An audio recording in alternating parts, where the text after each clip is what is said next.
Hello and welcome to another lecture for the Road to the Revolution. I'm Mr. Marks. And yesterday we left off talking about virtual representation.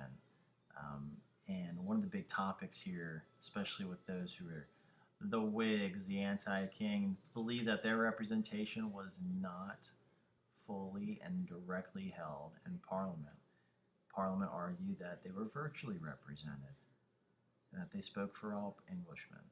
And this is going to lead to some serious issues. As we read today in our documents, Patrick Henry, especially in the Virginia Resolves, and Soame Jenyns, and their ideas that representation is a natural right for Englishmen that was preserved in the English Bill of Rights of 1689, and the original Virginia Charter guaranteed all Englishmen, no matter where they were, in colonies or not, to be treated as such. So it's going to be a big issue. And when the Stamp Act is passed, in 1765, we talked also about the Sons of Liberty beginning to mature.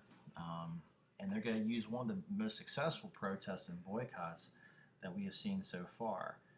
Boycotting British goods, spreading, disseminating information through communication, through newspapers, and the Stamp Act Congress, too, also issues its Stamp Act Resolves, which were declarations against the taxation without representation. Now, the British are going to respond in one big way. With the Sons of Liberty causing problems with protests and boycotts, and Sam Adams leading the Sons of Liberty in such actions as tarring and feathering of British tax agents and burning basically dummies of tax agents in front of their home, effigies, burning them in effigy and dragging them across roads and threatening their lives. The Patriots, the Sons of Liberty, began stirring some trouble. So the British in 1766, as a response to the Stamp Act Congress, in response to the protests and the boycotts, passed the Declaratory Act. Now, the Declaratory Act essentially was a response, and you can tell the Declaratory Act was passed in 1766, and this obviously was the response. And the Declaratory Act states very clearly is that we have the overwhelming authority to tax whenever, however we want. It's that last little thing the British get in. And they even go as far as suspending legislatures in New York and assemblies. And that's what we believe to be is a really huge threat to our English Bill of Rights. This is a big step for the British. However, they repeal the Stamp Act, which was a really bad move. It demonstrates their willingness to back down, and the Sons of Liberty gain some confidence. And it shows one clear thing. If we protest and complain and whine and cause trouble, they'll back down. Now, in 1767, William Pitt becomes Prime Minister, and Charles Townshend issues his own series of taxes and tax laws, falling in the hands of Grenville. So they shift for paying taxes for British war debts and the quartering of troops. And now they say, we're going to pay for colonial government salaries. And they're going to divert the revenue collection from internal to external trade. So what they're going to tax, the Townshend duties, very clearly, it's a tax on paper, paint, lead, glass, and tea. And they're going to increase their presence at American ports, especially in Boston, of a Board of Customs. But this is a much different tax. It's an indirect revenue tax. But during this time period, the Sons of Liberty are waiting for something to happen. They're growing, they're maturing, they're more informed, they're more confident they can do that. And it's all because of the Stamp Act and the success they had protesting that. The success they had with the Daughters of Liberty helping with the protest and the boycott of British goods. So, the colonial response to the Townshend duties come in a number of forms. One is John Dickinson's letter from a farmer in Pennsylvania, which we'll look at a lot closer on Monday. There's many editorials and articles in protest to this. Second, the Daughters of Liberty began spinning bees. And this is the kind of the beginning of American manufacturing in a way, our independence. We're actually making our own cloth and manufacturing some own goods. There are these spinning bees where women are getting together and literally making their own cloth and clothing instead of buying the British finished goods. And there's riots against custom agents, all led by the Sons of Liberty. Even John Hancock's ship, the Liberty, was attacked. And 4,000 British troops are sent to Boston. And when you increase the presence of British military and colonists, especially in Massachusetts, especially in the frontier, you're going to have confrontation. And this is where we see the beginning of what we know to be our patriots. Those who joined the non-importation agreement, those who joined the boycott movement against British goods, were seen as patriots. So let's move on to the next big event in 1770. Well, one of the most famous events in the history of the Revolutionary War is the so-called Boston Massacre of 1770.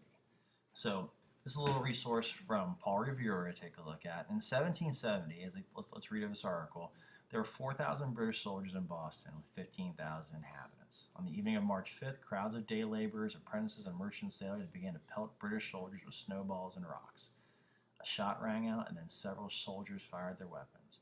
When it was over, 5 civilians lay dead or dying, including Crispus Attucks, an African-American merchant sailor who escaped slavery more than 20 years earlier. And produced just 3 weeks after the Boston Massacre, Paul Revere's historic engraving, The Bloody Massacre in King Street, was probably the most effective piece of war propaganda in American history. And that's one thing we have to understand when we talk about the Sons of Liberty and the American Patriots. They were master propagandizers. They spread propaganda better than anybody, okay? And to be honest with you, this is arguably the greatest act of propaganda ever committed. Now, here are the few elements of Revere's engraving that shape public opinion, okay? 1, in the picture we'll show you, the British are lined up and an officer is giving an order to fire, implying that the British soldiers are the aggressors.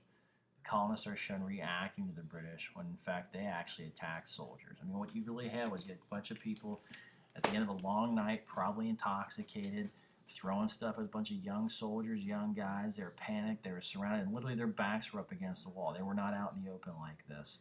And it was self-defense. They're dressed as gentlemen here when these guys were not gentlemen. The only 2 signs the image you can read are Butcher's Hall and Customs House, both hanging directly with the British soldiers. There's a distressed woman. There appears to be a sniper in the window beneath Butcher's Hall. Dogs tend to symbolize loyalty and fidelity. The dog in the print is not bothered by the mayhem behind him and is staring at the viewer. Crispus Attucks is visible in the lower left-hand corner of many other existing copies of this print. He is not portrayed as an African-American, ironically. And the weather conditions do not match the testimony. It was snowy. They were throwing snowballs and ice balls. And the soldier's stance indicates aggressive military posture, when in all actuality, on March 5th, 1770, let's take a look. The soldiers were actually the ones in a very defensive posture. So here's the engraving. You can see, like, there's the dog. They're supposed to be Crispus Attucks. You have it in the wide open area when literally their backs were against the wall. And it's a very aggressive painting. And you can tell, after seeing this, you automatically probably have some resentment towards the British, when in all actuality, they were pretty much innocent. Okay, they were actually found innocent. And guess who represented them? John Adams, the brother of Samuel Adams, represented them in the court of law. And it was essentially self-defense. However, by creating this engraving and it being recreated and published over and over again, what you see is the greatest piece of propaganda in American history. And this is exactly what the Sons of Liberty wanted. They matured a great deal. They gelled after this. And they begin boycotting again. They boycott the Townsend duties. They boycott the paint, the lead. And essentially, you know what happens in 1770? The worst possible thing the British can do is they drop the boycott again. And the only thing they leave in its place, all the paint, lead, and tea, the only thing they leave is tea.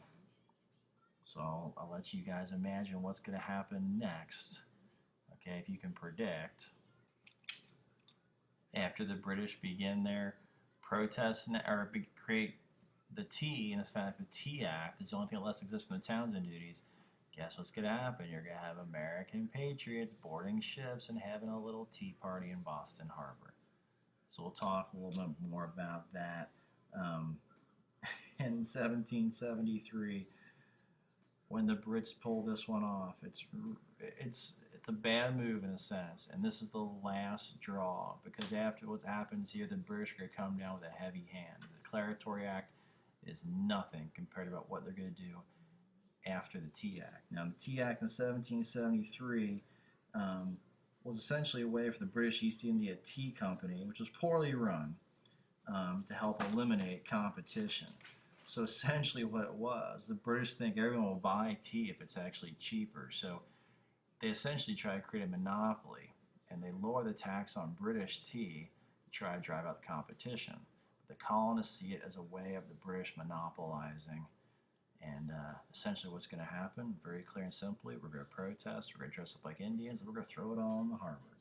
And after that, after the Sons of Liberty gel together and go beyond this protest, we are well beyond compromise. And so in 1773, the British are really going to get tough. So we'll talk a little more about that on Monday. And we'll go through the details of the British response to this, which they'll pass a series of acts known as the Coercive Acts or the Intolerable Acts. All right. Well, have a great weekend, and I hope you enjoyed, and don't cause any troubles, and have a great time at your homecoming. We'll see you guys.